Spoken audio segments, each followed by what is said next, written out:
buti pinapasok kayo sa ABS. Mga pirata pala to.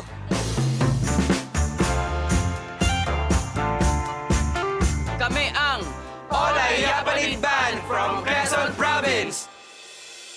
2003, nabuo yung grupo namin. Galing po kami sa iba't ibang banda or grupo hanggang sa nagkasama-sama na lang kami as a group.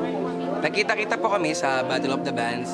Nag-usap-usap kami na kami-kami na lang ang magsama-sama. Kasi isa ang aming hilig sa music, lalo-lalo na po yung reggae na genre. Para na po kami magkakapatid sa grupo. Pagka halimbawa po may problema yung isa, love problem, syempre hindi pa rin nawawala yung mga biruan. Pero pagdating naman sa dulo na, ando na yung magandang na-advise ng bawat isa sa amin. Tapos meron po kaming for a cause. Pag meron pong isang lugar na tinamaan ng kalamidad, handa po kaming tumugtog ng aming instrumento. Tapos yung malilikom po namin na money, doon po namin ibinibigay sa mga nasalanta ng sakuna. As a band po, hindi lang naman po kami tutugtog para sa sarili namin. Tumutugtog po kami para din po sa ibang tao, para makatulong din po kami sa kanila.